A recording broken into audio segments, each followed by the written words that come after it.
Prague, ville admirable, est le cœur affectif de l'Europe. Beaucoup d'auteurs, comme Goethe par exemple, diront « c'est le joyau parmi tous les joyaux de la couronne de l'Europe ». C'est une ville fascinante, miraculeusement préservée parce qu'elle a échappé aux destructions de la Seconde Guerre mondiale, malgré une occupation extrêmement dure et pénible. Prague est une ville curieuse parce qu'elle n'a pas de centre, elle en a 4. Et au centre, le plus visible, se trouve le fameux pont Charles, un pont du XVe siècle qui mesure 500 mètres de long et qui était le plus moderne d'Europe à son époque, qui enjambe la Vltava, qu'on appelle en allemand la Moldau, parce que c'est plus facile à prononcer, et sur laquelle on est accueilli par un cortège de dizaines et de dizaines de statues de personnages liés à l'histoire tchèque, car c'est le cœur de l'âme tchèque et de la Bohème voisine, Prague. Mais c'est une ville aussi extraordinaire parce qu'on y trouve aussi bien l'architecture du Moyen-Âge, de la Renaissance, de l'époque baroque, que celle de l'Art nouveau, puisque ces destructions qui ont frappé tant de villes en Europe l'ont épargné. Si on pense à Mozart, on doit se rappeler qu'il disait « Mon orchestre est à Prague ». Et c'est à Prague qu'en 1787 fut créé son célèbre opéra Don Giovanni, et nous serons dans ce théâtre dit des États de Bohème, à l'endroit même où fut créé Don Giovanni. Nous aurons aussi, pour la soirée du Réveillon, La Flûte enchantée, le dernier opéra de Mozart. C'est peu de dire que par rapport à Vienne, qui a fait tant de misère à Mozart, Mozart est chez lui, à Prague, et il a eu d'ailleurs des funérailles, si je puis dire, extraordinaires dans la cathédrale Saint-Nicolas. Prague, Art nouveau est fascinant.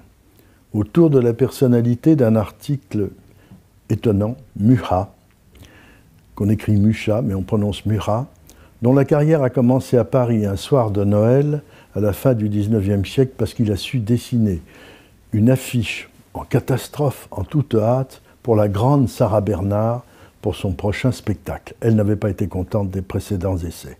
Ça a été la gloire de Mucha, qui va être un artiste universel, qui va même faire des dessins publicitaires, des affiches commerciales, et nous visiterons le musée de l'Art nouveau, la maison municipale, qui sont entièrement dédiées à cette forme révolutionnaire de l'art, très très bien conservée dans la ville de Prague.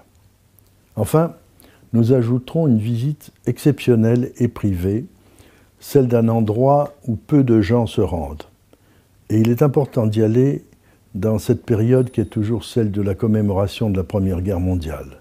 À une 50aine de kilomètres de Prague, dans la magnifique forêt de Bohème, se dresse le château de Konopitchte.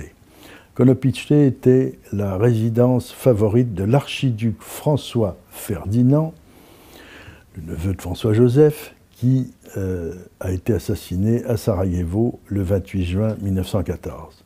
Et je vous révélerai comment, 15 jours avant cet attentat, qui a été le premier déclenchement de ce qui allait être la Première Guerre mondiale, il a reçu Guillaume II, le Kaiser, l'empereur d'Allemagne, pour discuter de la situation dans les Balkans.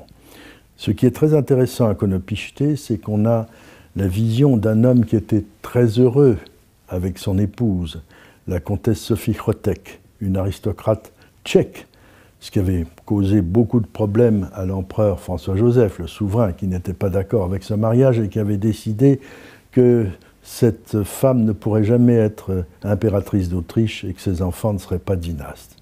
Il était très heureux avec elle. Ils ont été tués ensemble à quelques secondes de distance à Sarajevo, et on ne peut penser qu'avec émotion à leurs appartements dans ce château de Konopitchte, qui est extraordinaire, avec les milliers de trophées de chasse de ce chasseur impénitent, et les appartements ou les chambres des enfants, des héritiers, sont à côté de la chambre des parents, ce qui était exceptionnel pour l'époque. Konopichte, un rêve de bohème qu'il faut absolument découvrir. Dans les capitales qui attirent les foules au moment des réveillons en Europe, il y a Vienne, bien sûr, il y a Londres, il y a Berlin, il peut y avoir Naples. On oublie souvent Prague. Et c'est dommage parce que c'est une ville absolument fascinante.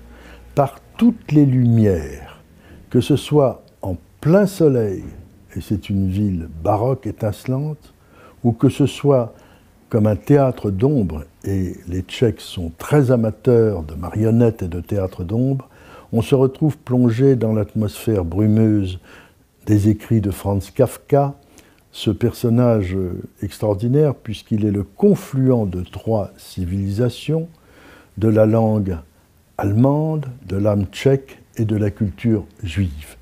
Et c'est très important de rappeler qui était Kafka, qui est un promeneur fantastique que nous suivrons dans les ruelles, dans les arcades, dans les couloirs, dans les passages de Prague secrète.